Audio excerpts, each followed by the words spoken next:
3 qui a une course sprint, qui a un demi-grand prix, mais ça tombe bien, on va quand même le débriefer ici dans les pistonnets. Bien vu pour cette nouvelle émission consacrée à la 18e manche du championnat du monde de Formule 1 qui se passait du côté de Suzuka. C'était le retour de la F1 du côté du Japon. Avec moi, 2 personnes pour évoquer ce beau et grand sujet. Non, ils n'étaient pas au Grand Prix Explorer et pourtant, ils auraient performé à coup sûr. Monsieur Brice Germain d'un côté, Hamza Rahmani de l'autre. Comment ça va les gars ? Podium sûr si jamais on avait été là-bas. Ah, moi j'y crois, moi je pense. Moi je pense. Avec l'entraînement. Demi-course, est-ce qu'on a une demi-émission, Manu ? Non.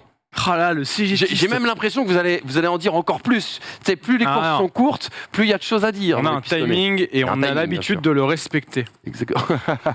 Tu t'engages un peu vite. En tout cas, les gars, Grand Prix Explorer, très rapidement, on va en parler bien évidemment cette semaine. Vous êtes régalés ? Ouais.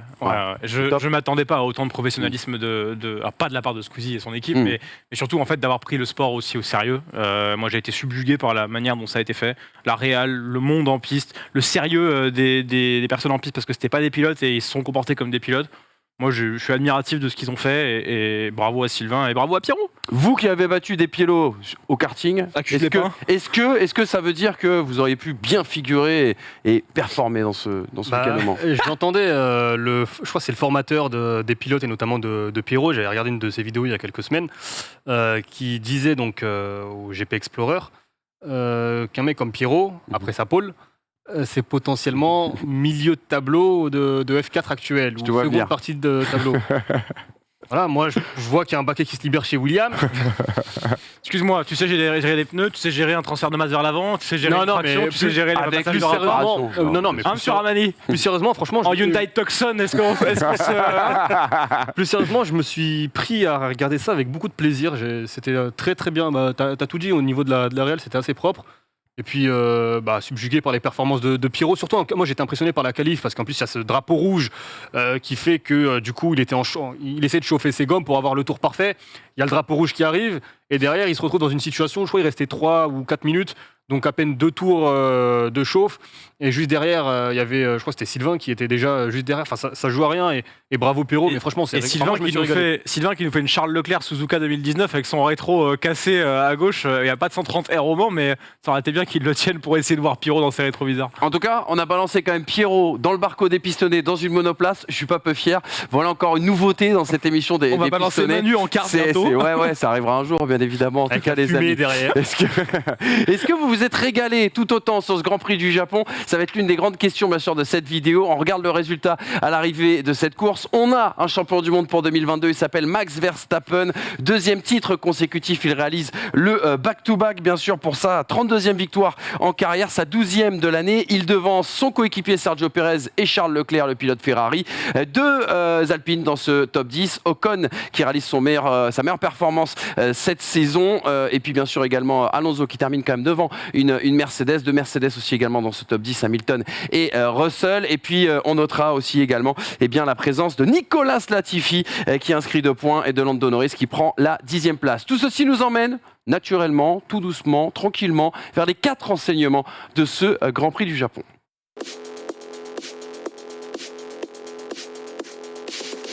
On a parlé du Grand Prix Explorer, les amis. Sachez qu'une vidéo tout à fait dédiée à cet événement vous attend. Xari sera notre invité cette semaine pour évoquer justement cet événement, ce buzz incroyable, ce moment historique, en tout cas pour le stream français, avec ce record, bien sûr, de plus d'1 million de connexions simultanées. Mais parlons un petit peu Formule 1, les amis. 4 enseignements à l'arrivée d'une demi-course, à l'arrivée d'une course sprint seulement pour ce Grand Prix du Japon qui retrouvait la Formule 1 depuis 2019. Ocon prêt à accueillir Gasly, on va en parler, ce sera le 2e enseignement. Le jubilé de Sébastien Vettel et Nicolas Latifi, c'est une question que je vous poserai un petit peu plus tard. Et puis, le GP Explorer était-il mieux que le Grand Prix du Japon ? Je l'ai dit, c'est un peu le fil rouge, bien sûr, de cette émission aujourd'hui. Mais on attaque tout de suite avec Max Verstappen, champion du monde. Max Verstappen sur le trône. Acte 2, on revient bien sûr sur l'événement sportif de la journée d'hier. Un titre dans la confusion du côté de Suzuka. Il y a eu cette trajectoire, ce départ incroyable, ce frein incroyable sur Charles Leclerc, malgré un temps de réaction un petit peu plus lent de la part part du Néerlandais. Une domination aussi également sans partage, 27 secondes à l'arrivée collée à Sergio Pérez, 30 secondes à Charles Leclerc, c'est plus d'une seconde collée à la concurrence bien sûr sur un tour. Une Ferrari aussi également trop gourmande en pneus, on vous le montrera en illustration également dans le Barco. Checo is a legend, acte 2, puisqu'encore une fois, comme l'année dernière à Abu Dhabi, Checo Pérez aura été décisif dans la conquête de ce titre pilote. Et puis le scénario final quand même, il faut le dire, avec l'attribution de ces points décidés au dernier moment, qui nous prive d'émotion. Est-ce que le climax de cette saison 2022 n'a pas été un petit peu gâché? Il faudra quand même noter que 2022, et j'imagine que vous allez y revenir, est un règne sans partage pour Max Verstappen. Lui qui comptait 46 points de retard après l'Australie, lui qui a enchaîné cette série de 5 victoires consécutives entre le Castellet et Monza, des remontées et aussi également une impression qui a été assez incroyable. On se souvient des scénarios notamment en Hongrie, en Italie et du côté de la Belgique. Verstappen, champion du monde les gars, qu'est-ce que ça vous inspire d'un point de vue de la course et de son déroulement d'hier, mais également aussi bien sûr sur l'impression tout au long de cette saison? Point de vue championnat, il n'y a absolument rien à dire. Personne n'a lutté réellement. Quand on parle de bloc équipe pilote, Charles Leclerc et Ferrari n'étaient pas à la hauteur de ce Red Bull et de ce Max Verstappen-là, en termes de confiance, en termes de stratégie, en termes d'élaboration des week-ends, de travail sur le développement. Enfin voilà, il n'y a absolument rien à dire. Sur cette course, la Red Bull devait dominer. Max Verstappen est le meilleur sous la pluie actuellement. C'est juste la fin en fait qui est un peu bizarre, mais qu'il l'ait eu à Austin ou qu'il l'ait eu là, c'est juste le climax effectivement qui est un peu pété par la FIA et ses décisions bizarres et l'application d'un règlement que personne ne connaissait à ce moment-là, et c'est visible, enfin c'est la faute des gens qui connaissent pas le règlement. Hein. On va y revenir justement sur ce point. Donc, il y a un règlement qui n'a pas été respecté du coup. Aussi. Oui, il y a un bout de règlement qui n'a pas été... Mais tu y reviendras tout à l'heure. Tu y reviendras. Mais non, mais en soi, moi, hier, vient pas gâcher la saison de Max Verstappen. Il a fait une saison absolument incroyable. Fort de la confiance acquise en 2021 par rapport à une tension et une lutte incroyable. Cette année, la lutte était beaucoup moins intense et c'est beaucoup plus simple, je trouve, pour lui d'aller filer vers ce titre. Il est titré 4 Grands Prix avant la fin de saison. C'est une grosse domination et compte tenu du fait que 3 Grands Prix après le début de la saison, il avait 46 points de retard. Imaginez ce qui aurait pu être si la fiabilité avait été là dès le début du côté de chez Red Bull. Sur la saison, je le rejoins complètement. Enfin, le titre est totalement mérité, évidemment, par le travail de Verstappen, par le travail de Red Bull, par les aléas de nos amis de la Scuderia Ferrari. Maintenant, une fois qu'on a parlé de sa saison, il n'y a pas grand-chose à dire. Enfin, il a vraiment écrasé cette saison. Et c'est un nouveau Verstappen. Je crois qu'on en avait parlé déjà lors d'une émission. Depuis le titre de 2021, je trouve un Verstappen quand même un peu plus serein dans l'approche de ses courses et dans la gestion de ses courses. Je pense que ce titre lui a peut-être enlevé une sorte de pression, pas une pression populaire ou médiatique, mais peut-être une pression que lui s'était imposée en arrivant à ce sport, en voulant devenir champion du monde. Et effectivement, depuis le début de la saison, j'ai vu un Verstappen alors plus dominant aussi parce qu'il avait la voiture que Mercedes n'avait pas, mais que Ferrari avait, mine de rien. Et je n'ai plus vu cette saison le Verstappen fou qui allait, quoi qu'il arrive, coûte que coûte, tenter l'attaque pour avoir une position, mais un Verstappen plus cérébral et qui derrière a écrasé toute la saison. Ouais. Ça, c'est la partie saison, rien à dire, on a écarté ce débat. Maintenant, il y a le GP du Japon. Alors, le GP du Japon, là aussi, il a écrasé le GP, enfin, il n'y a rien à dire. Le rythme par rapport à Vettel, il lui prenait, par rapport à Leclerc, il lui prenait une seconde et demie. Je te coupe, élu photo plus malaise 2022. Oui, Formule 1. Ça, c'est terrible. Sachant qu'il était qu'à ce moment-là, il n'est pas sûr. Il n'est pas tout à fait sûr d'être champion à ce moment-là. Il est grand le fauteuil. J'y reviendrai juste après, mais ce qui est impressionnant aussi, c'est alors je ne sais pas si c'est vraiment Ferrari qui use énormément ses pneumatiques intermédiaires, ou si c'est Red Bull, je pense qu'on est dans le juste milieu, ou si c'est Red Bull qui parvient à garder ses pneumatiques, les photos après la course, où tu as le pneumatique, les pneus avant de Leclerc, qui deviennent des pneus presque slick, et ceux de Verstappen qui sont d'une propreté. On a la photo si vous voulez en barco, les gars, la slide 17. Ouais. Sur la slide 17, normalement, la photo, vous allez voir, c'est assez incroyable quand même. Moi, j'aimerais qu'on m'explique comment Verstappen il peut rouler une seconde plus vite et avoir des pneus d'une telle propreté. Moi, je trouve ça impressionnant justement dans sa gestion. Et puis ensuite, regarde, on voit bien la différence quand même sur la bande de roulement notamment. Ouais, c'est assez incroyable. C'est un stick, c'est un stick de Leclerc. C'est impressionnant et c'est pas le seul du coup. Il y en a plein qui se sont arrêtés justement pour chausser un nouveau train de pneumatiques. Notamment Alonso. Verstappen, impressionnant. Et puis il y a cette fin de course. Alors moi, ce qui m'agace le plus, c'est qu'on enlève l'émotion du champion. Il a totalement maîtrisé. Alors, on savait tous qu'il allait être champion, lui le premier. Mais mine de rien, quand tu es champion du monde, il y a une émotion que nous, en tout cas, on veut voir, que moi, je voulais voir. Clairement. Un Verstappen heureux. Là, ça arrive dans le flou complet, le flou total, pendant une ITV. Verstappen, Max, t'es champion, il va célébrer, et puis il monte en haut. Mais vous êtes sûr que je suis champion? Si, t'es champion, on va faire la photo sur le Tony Herbert, il a joué son maître Moya là, de service. Là, c'était... Et le plus terrible dans tout ça, on en parlera mercredi, mais très rapidement, il faut quand même... Parce que personne n'en a parlé. La FIA, enfin le règlement n'a pas été respecté, dans le sens où quand tu te trompes... Drapeau à damier, ouais. Au niveau du drapeau à damier, qui a été levé un tour trop tôt, puisqu'on le rappelle, au moment où tu franchis la ligne, tu dois franchir la ligne lorsque tu as 0 minutes 00 secondes. Derrière, tu dois quand même terminer le tour. Donc, tu as un plus 1. Tu as un plus 1 après, donc tu dois finir le tour du de 0 fin de temps. Oui, c'est ça. Et tu as un plus 1. Sinon, derrière, forcément, la personne au drapeau damier ne sait pas quand le mettre. Puisque si tu arrives sur la ligne à 1 seconde, au final, tu ne sais pas exactement quand le pilote va passer, s'il va passer avant la fin du temps ou après la fin du temps. Donc, dans tous les cas, c'est passage de ligne, 0, plus un tour. Ce qui n'a pas été respecté. Puisqu'il est passé à 4 secondes. Voilà. Lorsqu'il y a une erreur à ce niveau-là, on a déjà eu cette problématique au Canada 2018, on a déjà eu cette problématique Chine 2014. Lorsque l'on a cette erreur, alors je ne sais plus exactement, je crois que c'est au 28e tour, on devait aller au 29e tour, on s'est arrêté au 28. Lorsqu'on a cette erreur, Du coup, c'est 27. On doit s'arrêter au classement du 27e tour. C'est un règlement, il y a eu un excellent thread de Ben Lop sur Twitter qui t'explique le règlement point par point avec le règlement détaillé et qui te dit donc, et qui nous dit surtout, que si on prend le classement au 27e tour, il n'y a pas l'erreur de Charles Leclerc il est deuxième, il n'y a pas sa pénalité, du coup Leclerc termine deuxième, du coup Verstappen n'est pas champion, de la même manière qu'Alonso termine 8e mais pas 6 ou 7. Enfin, il y a plein de changements de position. Mais en l'occurrence, là on parle du titre mondial. Ce qui veut dire que le titre mondial n'aurait pas dû être attribué au Japon. À Max Verstappen. Après, il y a une décision de pénalité de Charles Leclerc qui, à mes yeux, est méritée, qui est tombée très rapidement quand je vois ce qui s'est passé à Singapour. Mais enfin bref, de là à dire que parce qu'on était au Japon, Théorie parce du complot, que Honda, ça arrangeait tout le monde. Enfin, lance-le pas. Non, mais... Enfin bref, mais ce qui est terrible en fait, c'est que ça gâche quand même la fête de Verstappen. Exactement, et t'as l'impression même que Max Verstappen méritait mieux, c'est ça. C'est-à-dire qu'il y a eu l'affaire de l'année dernière et maintenant on a l'affaire de fois, il est pourri de cette année. Que, là, on entend quand même des choses sur les réseaux sociaux et même partout, que le titre, même sur F1i, qui est un média géré par Pierre Van Vliet à la base quand même, F1i, on entend enfin un titre mérité pour Max Verstappen. C'est-à-dire que, mais tu te rends compte quand même que on lui enlève le mérite du titre de l'année dernière sur une faute de la FIA. Les deux le méritent autant, ce titre, l'année dernière, Hamilton et Verstappen. Mais parce qu'il y a eu ça, on lui a enlevé le mérite de ce titre, sous prétexte que du coup, il est plus illégitime par rapport à la décision de la FIA.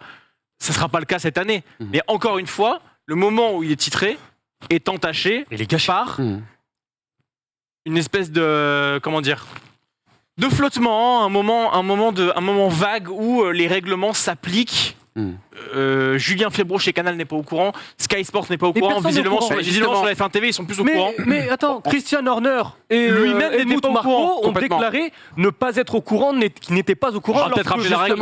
Justement, regardez les différentes déclarations. Fallait-il attribuer les points, tous les points à l'arrivée de cette course? Regardez les réactions au sein des écuries, c'est assez affolant. Christian Horner qui nous dit: nous avions l'impression que l'intégralité des points ne pouvait être accordée que si plus de 75% de la distance de course était couverte, mais ils ont finalement été tous distribués. Je pense qu'il s'agit d'une erreur qui n'a pas été incluse suite au problème de Spa l'année dernière et les règlements n'ont manifestement pas suffisamment été remaniés. Mattia Binotto, nous étions confus car nous ne pensions pas que tous les points seraient attribués. Au départ, nos calculs disaient donc qu'il ne serait pas champion du monde, mais la clarification qui nous a été communiquée est acceptable. Il est champion du monde, c'est assez clair. Andreas Seidel, la manière dont les points ont été attribués aujourd'hui n'est pas celle que nous avions en tête. Ce n'était pas dans l'intention de la FIA ni des équipes, mais il semblerait que nous avons tous négligé cette faille et nous en sommes donc tous responsables. Cela signifie que nous devrons faire du meilleur travail la prochaine fois. Ce qui est expliqué, les gars, juste en filigrane pour que les gens comprennent, c'est que la règle, en définitive, c'est que si la course va au bout, c'est-à-dire qu'elle n'est pas arrêtée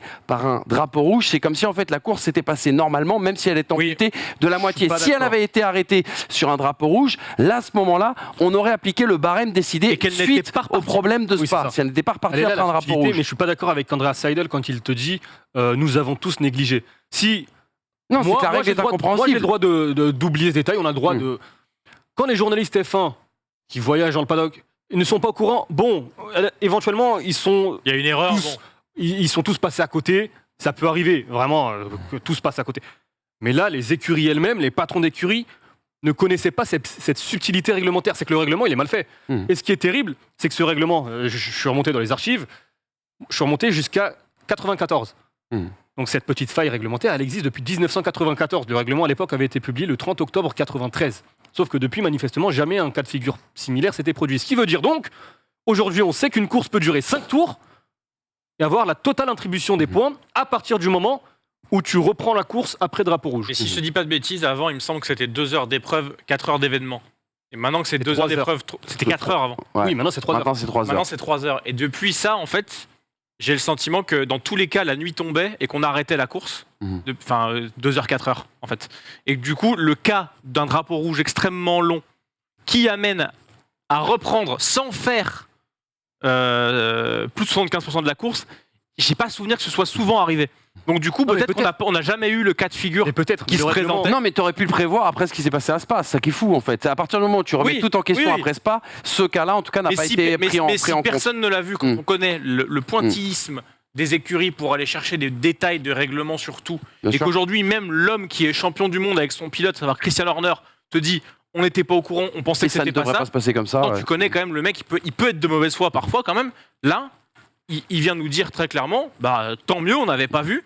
Mais si la personne que ça avantage te dit en microcam que il n'était pas au courant, c'est que vraiment personne n'était au courant. Enfin, tout le monde s'est planté sur cette règle. En l'occurrence, personne la connaissait. Le problème de cette règle, c'est qu'elle n'est pas explicitement écrite.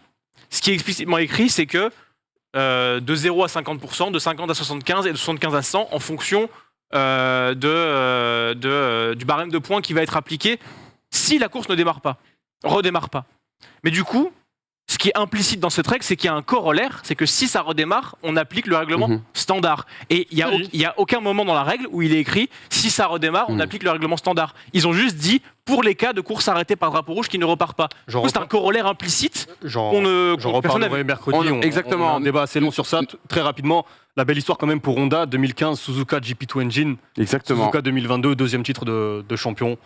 Avec le sticker sur la voiture, et tu l'as très bien dit, le procès de la FIA, on l'ouvrira mercredi. La FIA s'est-elle fait harakiri, ce sera le sujet bien évidemment du mag des pistonnés. Deuxième enseignement les gars, Ocon prévient Gasly officialisé pour l'année prochaine bien sûr du côté de chez Alpine, et comme par hasard Esteban Ocon qui nous réalise son meilleur résultat cette saison. Excellent rythme, il faut le dire, tout au long du week-end pour Alpine, avec un Ocon qui a réalisé une 5e place en Q3, c'était samedi. Il y a eu cette bataille fantastique avec Lewis Hamilton, cette défense aussi également fantastique, même s'il faut peut-être tempérer tout ça en expliquant que Ocon a été bien aidé par le format sprint, bien aidé aussi par les difficultés de la Mercedes en ligne droite. 18 points au final pour Alpine et la 4e place retrouvée. Quelle performance d'Esteban Ocon les gars sur ce week-end. Est-ce qu'il a été piqué par l'arrivée confirmée de Pierre Gasly ce week-end? Alors déjà, contrairement à toi, moi j'ai pas envie de tempérer parce que j'ai vu une lutte extraordinaire avec Lewis Hamilton. Sincèrement, je le dis en toute honnêteté, j'étais devant ma télé, moi j'étais persuadé qu'ils allaient se cracher.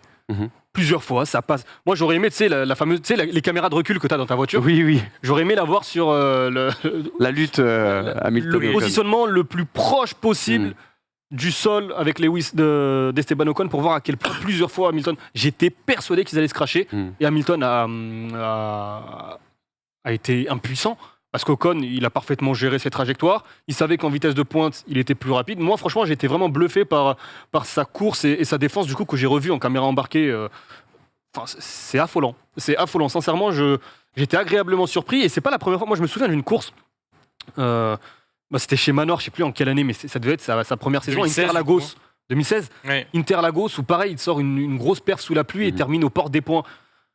C'est pas nouveau. Ocon, il est performant sous la pluie et là, en l'occurrence, chapeau parce que j'ai été bluffé. Quand je disais tempéré, Brice, c'est que si on avait eu une course un temps soit peu normal, c'est-à-dire qu'il aurait eu ça, si on n'avait pas eu une course sprint, sans doute que ça aurait été difficile pour Esteban Ocon de retenir Lewis Hamilton. Le rôle du méchant flic vis-à-vis de... je sais pas, je te lance là-dessus. C'est pour ça que moi je voulais tempérer. Je sais pas si tu es d'accord avec ça. Oui, moi je tempère un petit peu parce qu'il y a deux choses qu'il faut prendre en compte. Effectivement, c'est sur un relais. Donc après, ça n'enlève rien au mérite sur la fin. En fait, il y avait ça à faire, il l'a fait. Mais on quid de ce qui serait passé si effectivement il y avait pu y avoir un arrêt, auquel cas peut-être que Mercedes aurait mangé Alpine à ce niveau-là sur un undercut. Ou l'inverse. J'ai plus confiance en stratégie de Mercedes que d'Alpine. Toi, t'as écouté la radio de Fernando Alonso là, J'ai aussi écouté la radio de Lewis Hamilton qui était comme ça, si jamais il y avait un arrêt à faire. Et puis, oui, je tempère un petit peu, parce qu'effectivement, la traînée de cette Mercedes faisait que même si Hamilton avait un rythme meilleur que Esteban Ocon, je pense que ça a aidé Esteban Ocon dans la défense. Il a fallu qu'il défende de main de maître tout le long du tour sur certains virages où on peut plonger. Quoi qu'avec la pluie, on peut encore en discuter, parce que plonger sur certains endroits, ça devient très vite la patinoire.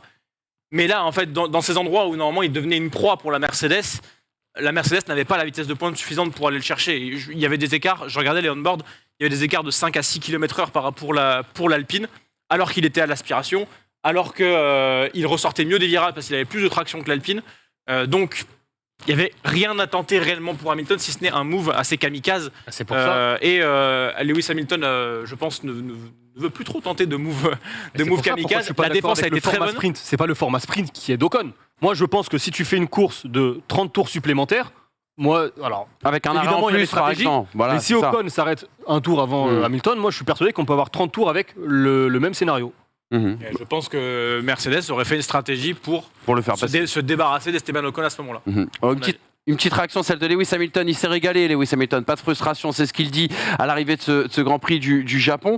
Regardez plutôt avec la petite déclaration, bien sûr, du septuple champion du monde. Nous étions tellement lents en ligne droite, je me rapprochais aussi près que possible, mais à chaque reprise de gaz, les autres s'éloignaient. Passer Esteban était complètement impossible. C'était une course sprint. Je ne me sens pas frustré. Je me suis éclaté, même si je suis 5e. Esteban Ocon, on l'a dit. Oui, vas-y. C'est le plus important. Il s'est Oui, éclaté. c'est le plus important, exactement.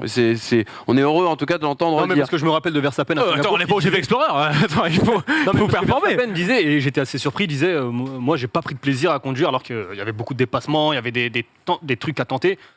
C'est vrai que moi, ça me fait plaisir de voir des pilotes qui s'éclatent, même quand tu gagnes pas une bataille. On disait cette performance d'Esteban Ocon, elle intervient aussi également au moment où Pierre Gasly est officialisé du côté de chez Alpine pour plusieurs saisons, lui qui quitte du coup le giron Red Bull. Pierre Gasly, justement, parlons-en, le grand gagnant de ce deal Gasly-Alpine, c'est l'avis en tout cas prononcé et défendu par Brice Germain. C'était dans l'émission Pole Position hier. Là, il se retrouve vraiment dans une écurie où il peut viser le long terme en F1. Et pour moi, quand on est un pilote de milieu de grille, ce qui est important à viser, ce n'est pas le titre mondial, c'est le fait de rester longtemps en Formule 1. Parce que le rester longtemps en Formule 1 maximise vos chances d'avoir un jour, sur un malentendu ou sur la construction d'un projet, la monoplace qui vous permet de gagner. Ce n'est pas en restant 2 ans en Formule 1 qu'on gagne. Il y a des exemples comme Brown, où ça arrive comme ça, et Button a eu cette voiture. Mais c'est en construisant et en étant là sur le long terme. Je pense qu'il a plus de chances de rester en Formule 1 sur le long terme en étant dans un projet comme Alpine que dans un projet comme AlphaTauri qui, tôt ou tard, lui aurait demandé des comptes, c'est-à-dire soit d'être assez bon pour aller chez Red Bull, soit, du coup, on lui aurait demandé de s'en aller. Donc pour moi, c'est win du côté de Gasly. Du côté d'Alpine, j'ai un peu de mal avec le fait qu'on essaye de nous mettre un feu d'artifice alors qu'on nous avait prévu littéralement en fait, quelque chose de sensationnel avec soit Alonso, soit Piastri. Aujourd'hui, on est en train de masquer la blessure, mettre un pansement sur l'artère qui a été ouverte au début août. Ils ont perdu Alonso par un problème de contrat, ils ont perdu Piastri par un problème de contrat, ils se sont fait ridiculiser. C'est la moindre des choses d'arriver à au moins signer un top pilote comme Gasly, top midfield pilote, et de ne pas se retrouver à aller devoir rechercher Daniel Ricciardo, mettre Jack Doohan alors que ce n'était pas prévu. Voilà, c'est limiter la casse pour moi que d'aller chercher Gasly. Et pour moi, le vrai move win, il vient de Gasly qui s'émancipe enfin et peut commencer sa deuxième partie de carrière. Il s'émancipe, il sécurise sa place en Formule 1. Pierre Gasly, le grand gagnant de ce deal. Hamza, ton avis sur l'arrivée de Gasly ? Alors, je suis totalement d'accord, parce qu'il y a une phrase qu'on n'a pas relevée, je trouve, qui n'a pas fait suffisamment de bruit. C'était sur Canal plutôt samedi matin, je pense. Ils ont eu France Toast qui disait que Red Bull ne comptait pas prolonger Gasly après 2023. Ce qui veut dire que fin 2023, pour la saison 2024, Gasly n'avait pas de volant. C'est vrai. Est-ce qu'il aurait pu trouver à ce moment-là ? Certainement, c'est un pilote talentueux, on met pas. Mais ça valide totalement ce que disait Brice, ça sécurise. Ça le fait rire quand il est d'accord avec moi, t'as vu ? C'est terrible, parce que ça m'arrache le cœur, ça m'arrache la gorge. Non, mais ça sécurise effectivement l'avenir long terme de Gasly. Effectivement, je pense que Gasly est plus gagnant qu'Alpine dans ce move. Juste un mot. 10 millions d'euros le transfert. C'est énormissime. Oh, c'est Pipa Benedetto. On espère avec plus de résultats quand même. En sachant que aussi pour Alpine, 10 millions d'euros pour libérer un mec qui allait être libéré un an après, C'est-à-dire qu'en fait, ils se sont dit, quitte à faire, on va s'en débarrasser, mais autant faire un peu d'oseille sur son dos. Et en l'occurrence, ils l'ont. Et là, ça prouve aussi tout ce qu'on dit sur Alpine, c'est qu'ils étaient vraiment. L'objectif Gasly, c'est aussi une histoire d'image pour écarter un peu tout ce qui s'est passé avec Alonso Piastri et on était prêt à payer cher pour récupérer Gasly. Mais je comprends pas parce que j'ai acheté l'équipe samedi matin et Laurent Rossi disait que c'était Pierre Gasly était le choix numéro 1. Alors, je suis désolé, je vais juste mettre un mot là-dessus. T'as payé. Un mot là-dessus. La communication, la communication d'Alpine sur ce sujet, nous dire que Fernando Alonso a l'expérience, Piastri avait la jeunesse et le talent et que Gasly a les deux. Nous dire que finalement c'est un meilleur choix que les deux.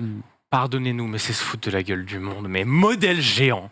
Je suis désolé. Mais là, monsieur Rossi, venez nous en parler, je vous en supplie. Parce que nous, on ne comprend pas comment vous pouvez nous faire croire que l'imbroglio de cet été, aujourd'hui, vous en ressortez plus gagnant que ce qui était à la base.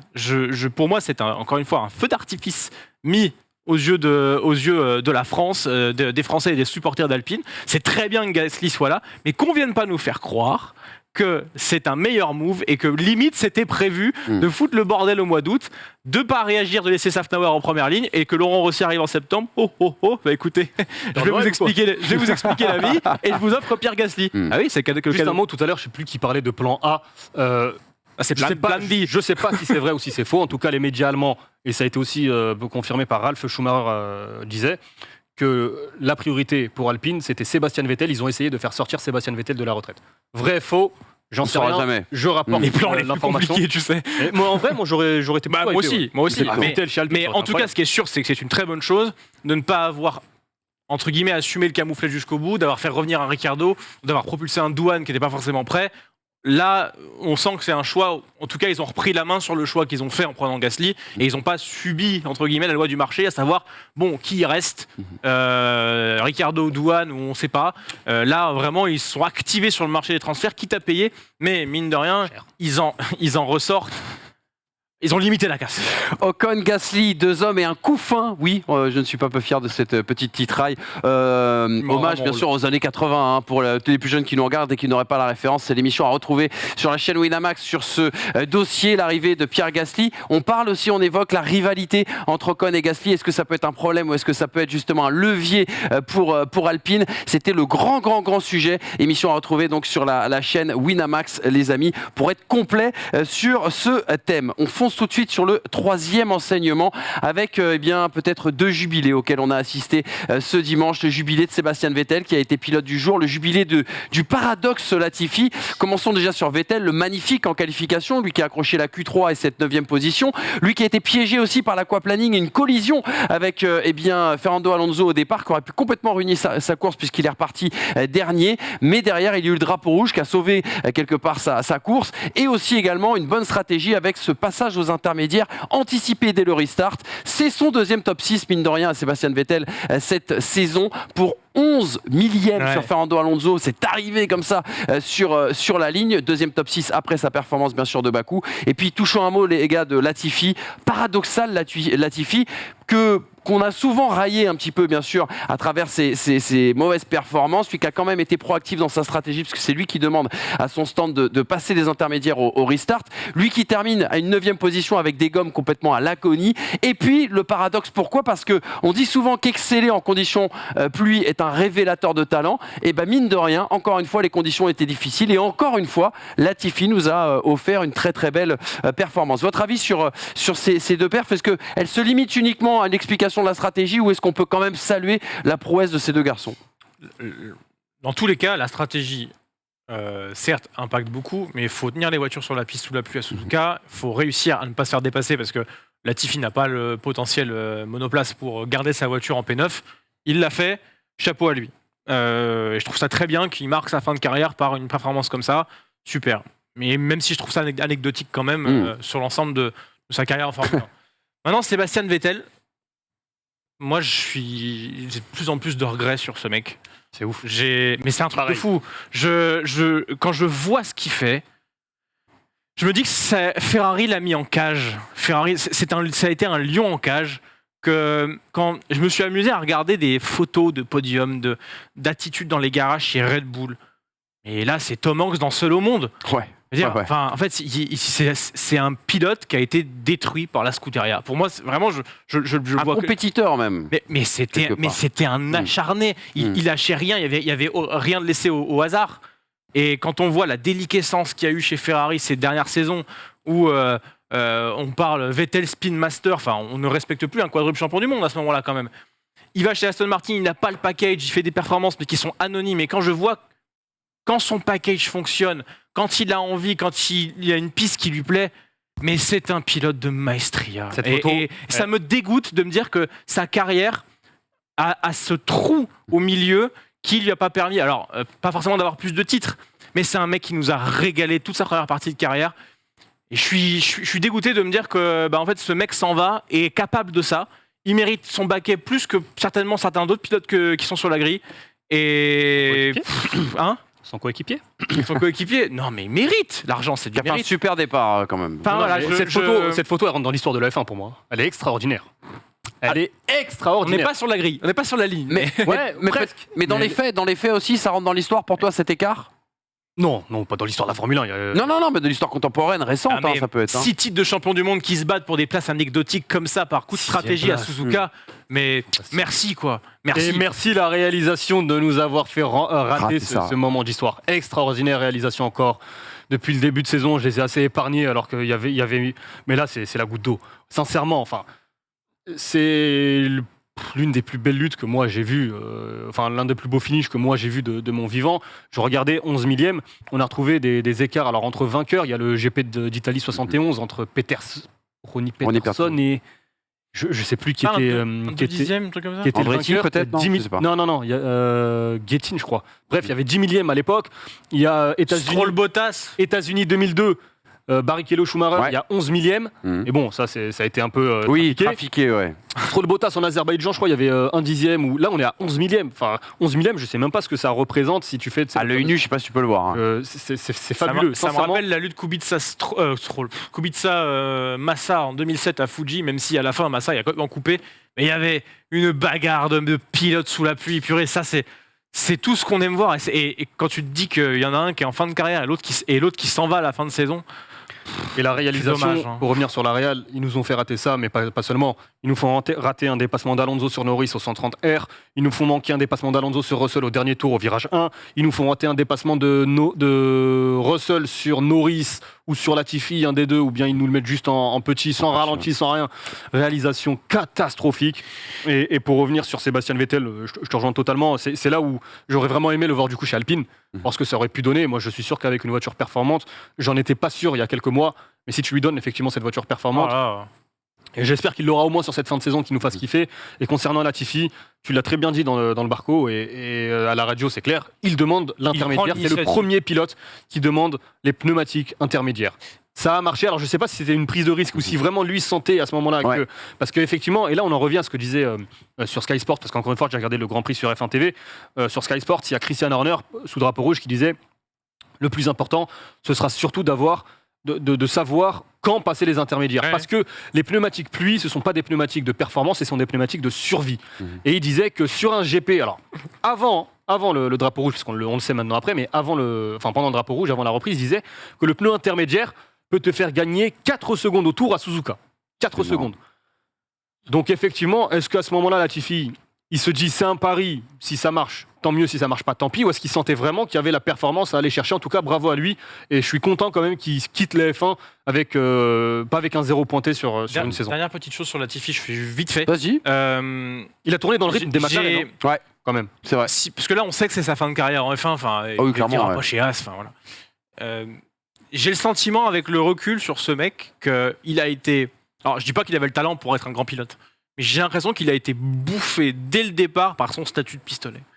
Cette question de légitimité qui était beaucoup mise en œuvre en orgue dans l'interview qu'on a fait. On peut nous dire qu'on est des observateurs de canapé. Pour le coup, là, on l'a rencontré, Nicolas Latifi, on a discuté avec lui, et il y a une impression qui restait de cet échange, c'est que le mec était sensible, vraiment sensible, et que sa priorité, c'était pas de performer, de mettre des points ou quoi, c'était de faire bonne impression à ses ingénieurs, à son équipe, comme un enfant qui voudrait faire bonne impression à ses parents.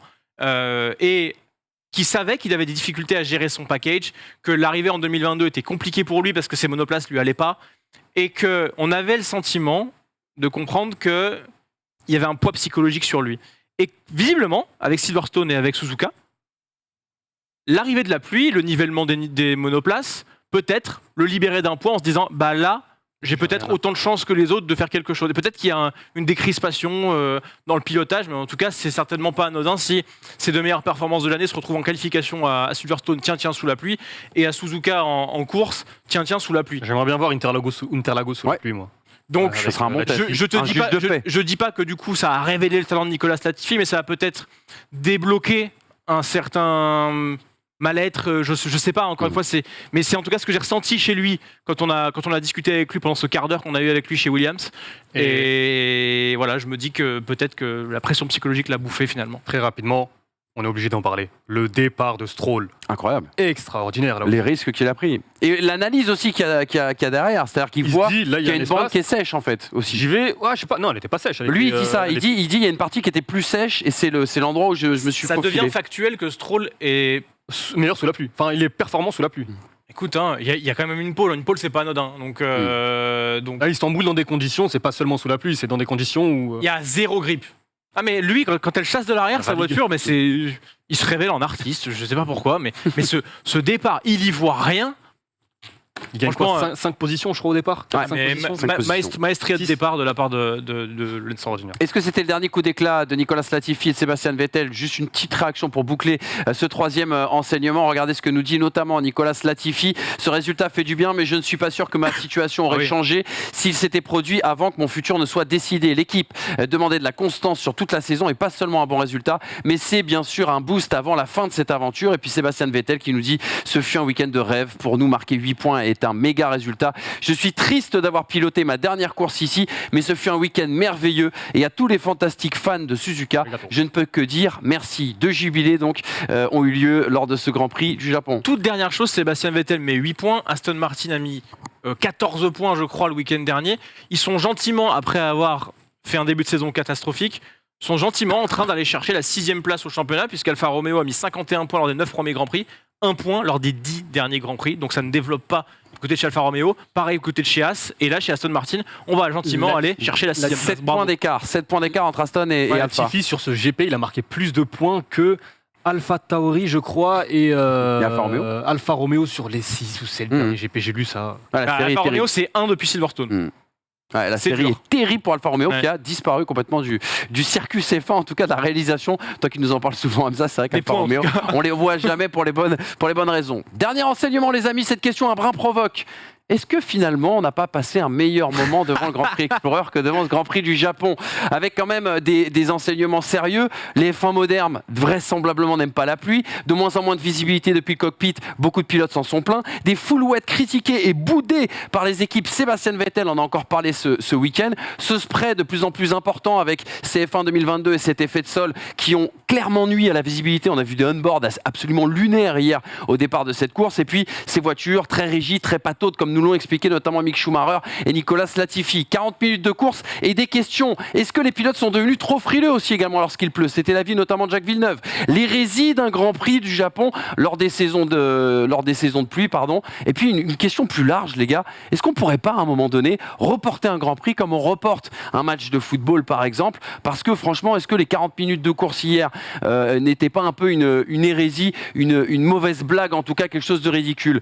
Votre avis un petit peu sur les conditions et ce qui s'est passé notamment sur le début de course? Pour conclure déjà sur ta dernière question, on a déjà eu ce questionnement à Spa et Sasnauer disait j'espérais qu'on avait appris de Spa, ce qui veut dire reculer la course d'une heure, la faire débuter donc à heure française à 6h je crois au lieu de 7h. Est-ce qu'à l'avenir on pourrait pas, parce que alors, je sais après il y a les droits télé, il y a les spectateurs ils étaient déjà là-bas, mais il y a les droits télé, il y a un tas la logistique des écuries aussi. Enfin, les droits télé quand tu fais 40 minutes d'une heure et demie. En fait, ça revient au même. Il y a un moment donné où ton package que tu proposes au broadcaster, il est endommagé. Donc, il faut trouver une solution, il faut trouver des solutions de secours pour ce genre de moment. Mais là, enfin, ils font encore quelque chose qui est compliqué. On a eu une course, mais c'est quand même fou qu'on ait une course, qu'on ait des pneus prévus pour ces courses et qu'on ne puisse pas la faire. parce qu'il y a trop d'éléments qui viennent perturber. Tu l'as dit, visibilité qui ne va pas, le spray avec ces monoplaces-là, extrêmement lourdes et surtout qui dégage tout de l'arrière. Donc, c'est pas possible de rouler. Et l'adhérence était bonne, donc en fait il y a un problème aussi de conception des monoplaces. Est-ce qu'on veut que les F1 roulent sous la pluie? Si oui, il faut qu'on intègre pas seulement le dirty air pour le spectacle, il faut qu'on intègre leur roulabilité sur la pluie. C'est des choses qui sont à intégrer dans les accords Concorde et dans les règlements techniques, ça. Parce que la F1 est censée, je sais plus qui disait ça, mais la F1 est censée être un laboratoire de la vie de tous les jours. Alors évidemment c'est plus du tout le cas en soi dans les technologies qui sont dans la F1, mais tu dois pouvoir rouler sous la pluie. C'est une discipline qui historiquement roule sous la pluie. Si on ne peut plus le faire, par problème de conception même de la monoplace, pour moi ça devient un problème. Si on doit revenir et réagir à ce qu'a dit Jacques Villeneuve sur les pilotes trop frileux. Là pareil, moi ça m'a énervé. Je respecte tout à fait l'avis de Jacques Villeneuve et le côté punchliner du mec, enfin il nous régale quand même sur le canal et c'est un champion du monde, il a une analyse, on peut rien dire là-dessus. Maintenant, ce qu'il a dit par rapport à Alex Albon, je trouve ça de mauvaise foi terrible. Alex Albon vient en conférence de presse dire c'était inroulable, il y avait du spray, on voyait absolument rien, c'était super dangereux, on peut pas rouler dans ces conditions. Et Jacques Villeneuve vient le terminer en disant oui mais il n'a pas vu les images, il n'a que le point de vue de la voiture, je vous garantis que c'est mieux dans la voiture. Moi j'ai roulé les monoplaces, je sais que c'est mieux dans la voiture. Je suis désolé monsieur Villeneuve, vous n'avez pas roulé ces monoplaces-là, si à Monza, mais pas sous la pluie. Vous n'avez pas roulé ces monoplaces-là avec donc, ce poids-là, elles étaient un tiers moins lourdes, avec ces pneus-là, ils roulaient sur du Michelin et pas sur du Pirelli comme ça, et avec ce spray-là. Les monoplaces étant moins lourdes et ayant pas l'effet de sol, elles dégageaient beaucoup moins de spray à l'époque. Donc, je trouve pas ça correct de la part, certes d'un champion du monde, certes d'un mec qui a de l'expérience et qui sait de quoi il parle, mais de venir tailler quelqu'un sur le fait d'expliquer qu'il ne pouvait pas rouler sous la pluie alors que le gars en sort de la voiture et qu'il a estimé que c'était trop dangereux. Il vient dire que les pilotes sont trop frileux. Les pilotes ont toujours exprimé quand c'était trop dangereux. La différence, c'est que maintenant, la FIA les écoute et que du coup, on entend beaucoup plus ces discours de dangerosité comparé à l'époque. Ah mais Lauda n'était pas écouté au Japon. Mais j'avais parlé justement de Lauda. Peut-être que pour Villeneuve, du coup, Niki Lauda était un frileux. Peut-être. Oui, en attendant, il est resté en vie après son crash au Nürburgring et il a quand même fait des choix de priorité dans sa vie, à savoir rester en vie plutôt que. Revenir sur ton. Ils n'écoutent pas les pilotes, ils écoutent maintenant les pilotes. Je suis pas convaincu. C'est vrai que en tout cas, ils sont plus en phase. Oui, peut-être, mais c'est vrai que la radio de, par exemple, Hamilton qui disait envoyez-nous. Moi, c'est vrai que ça, c'est une situation que je ne comprends pas parce que tu as des pilotes. Tu peux les faire rouler un tour sous safety car, ils te donnent leurs impressions, tu prends l'avis du premier Verstappen, du troisième, du septième, celui qui est 14e avec le spray. Effectivement, on en avait discuté, on n'a pas sorti les extraits, mais on en avait discuté avec Latifi et Mick Schumacher sur le fait de rouler aujourd'hui sous la pluie.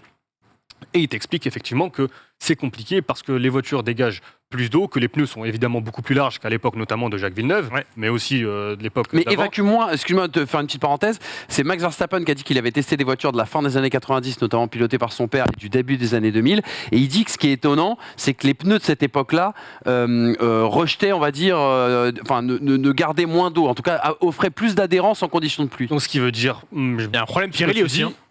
On en parlera tout à l'heure, mais ce qui veut aussi peut-être dire que le principal problème aujourd'hui, c'est pas la performance pneumatique, un petit peu, mais surtout la visibilité ou le manque de visibilité, parce que c'est ce que disait, je crois que c'est Mick Schumacher qui nous le disait, en fait, quand tu es dans le peloton, en fait, il dégage tellement d'eau que tu es dans une sorte de brouillard épais, une brouillard d'eau qui fait que tu vois pas grand-chose. Quand tu vois la caméra, on en parlera aussi mercredi, mais Gasly avec le tracteur sur la gauche, alors je pense que peut-être en tant que pilote, tu vois mieux que nous sur la caméra. Ouais, c'est vrai. Mais tu vois pas grand-chose. Et à ce moment-là, il n'y a personne devant lui. Et à ce moment-là, il n'est pas tout à fait à fond, même s'il roule. Alors, on en parlera encore tout à l'heure. Mais je suis assez... Moi, je pars du principe que dans ces conditions-là, on écoute les pilotes et seulement les pilotes. Mais on est bien d'accord que c'était pas l'adhérence le problème, puisque tous, ils ont dit... on a du grip. Ils sont passés en inter même. Et puis à partir il y en a qui sont partis en inter. Et il y en a qui partent en inter aussi, si je dis pas de bêtises, dans le début de course. Ils n'ont pas le droit de partir en inter. Ils sont tous partis en extrême. Tous partis. Pardon. Ils n'ont pas le droit. La FIA a mis une note au tout début. Au tout début. Au tout début. Ils partent tous en inter et il n'y a pas de visibilité. En fait, tout le monde, personne ne s'est plaint du grip. Après, il y a un problème Pirelli. Alors moi, je veux bien qu'on tape sur Pirelli, effectivement, et je rejoins, si Christian Horner le dit, je veux bien le croire, que les pneumatiques Pirelli pluie sont des pneumatiques de survie et pas des pneumatiques performance. C'est pas normal. Par contre, moi, les écuries, elles sont gentilles, elles sont mignonnes. Mais quand il pleut en essai libre Qu'ils fassent des essais. et que les pilotes ne sortent pas pour justement tester, rouler avec ces pneumatiques pluie parce que le samedi ou dimanche il ne va pas pleuvoir, parce que justement j'attends que la piste sèche pour passer directement les intermédiaires. À un moment, la responsabilité, elle est de Pirelli qui offre le pneu, mais elle est aussi des écuries qui refusent que les pilotes sortent. Il y a deux aspects. Ils sont sortis quand même en essai libre 1 vendredi. Il faut quand même préciser. Non, mais c'est parce que dimanche, oui, parce qu'ils savaient qu'il pleuvait. Je suis d'accord avec toi sur ce point. Effectivement, les écuries devraient travailler ce pneu. Même si c'est un pneu qui leur convient pas, ils devraient le travailler. Je sais plus où, si c'était au Paul Ricard ou il y a eu des tests cette année ou l'année dernière où on devait tester les pneus pluie et finalement on a testé rapidement les pneus intermédiaires parce que les pneumatiques pluie ne pouvaient plus rouler. Je comprends ce que tu veux dire par rapport à ça, dans le sens où oui, les écuries devraient bosser ces pneumatiques-là. Après, c'est des pneumatiques qui n'ont pas de grippe, des pneumatiques qui ne chauffent pas, et des pneumatiques qui n'amènent aucune performance. Mais comment tu veux l'améliorer ? Comment tu veux l'améliorer ? En fait, tu es dans un cercle vicieux, c'est le serpent qui se mord la queue. Mais il faut demander à Pirelli d'établir des pneumatiques qui fonctionnent sous Mais comment conditions tu de veux leur demander d'établir des pneumatiques qui fonctionnent si tu les testes pas ? C'est quand même à Pirelli de faire les tests. À un moment donné. Tu ne testes pas les pneus, les pneumatiques ne fonctionnent pas. Les pneumatiques ne fonctionnent pas, tu veux les améliorer, comment tu fais ? Tu dois les faire tester. Pirelli, sauf que tu acheter un pilote de réserve qui n'a pas de baquet, une monoplace et rouler avec ? Genre Hülkenberg. C'est pas aux écuries de développer les pneumatiques, c'est à Pirelli de développer les pneumatiques. Non, c'est aux écuries d'aider Pirelli aussi. Ah, je suis pas d'accord. Ah, quand les écuries te disent ce pneumatique dur, il va pas, ou quand on a changé les pneumatiques tendres, je crois que c'est cette année ou l'année dernière. À un moment, il y a aussi je suis d'accord des s'il y avait tests deux manufacturiers. S'il y avait deux manufacturiers, je comprends parce qu'à la recherche de la performance, c'est d'aller battre d'autres manufacturiers. Là, c'est un manufacturier unique, c'est-à-dire que c'est un prestataire de service Pirelli. Alors pourquoi on fait des tests privés avec toutes les écuries ? Parce que les écuries veulent les infos en premier, ça je suis bien d'accord. Non, mais ça c'est faux, ça. T'as pas les infos en premier. Quand tu fais des tests Pirelli, quand les écuries font des tests Pirelli, des tests privés Pirelli, les données sont confidentielles, sont gardées par Pirelli et derrière sont données à toutes les écuries si jamais il y a besoin. Mais si demain Ferrari teste des pneus, ils vont pas garder les informations. Les data, quand tu parles de développement, on parle de pneumatiques de développement. Juste un dernier mot sur le calendrier, excuse-moi. J'ai lu que la F1 cherchait depuis l'arrivée de Liberty Media à placer le Japon en avril, au mois d'avril, et que l'organisateur refuse de faire ce GP au mois d'avril. Oui, c'est mieux pendant les typhons. D'accord. Ouais, parce que là, c'est vrai que ça pose problème. C'est peut-être la base aussi également du Après, ça a toujours été problème. À ce moment-là. Philippe Bianchi disait que c'était aussi mis, hier il était invité d'RMC, il disait que ça s'était mis aussi à cette place-là du calendrier parce qu'on savait qu'avec un petit peu de pluie, ça ferait plus de spectacles. C'est l'avis de Philippe Bianchi. Voilà, il faut dénuer le vrai du faux. Après, tu peux reculer de tout ça. Pendant la mousson, en ce moment-là. Non, mais tu peux décaler le Grand Prix à 4h du matin, heure européenne, et tant pis, tu vois, ça te laisse une marge. Ça te laisse une marge différente avec la nuit, quoi. La luminosité, pardon. Exactement. Voilà pour les 4 enseignements, les amis. Vous nous donnez votre avis en commentaire de cette vidéo. Le petit pouce levé, bien évidemment, pour donner de la force au pistonné si vous êtes régalé. Et puis venez, bien sûr, en toute interaction, discuter avec nous. Juste, on peut nous remettre rapidement le dernier tableau, le tableau du 4e enseignement, qui était le Grand Prix Explorer, mieux que le Grand Prix du Japon.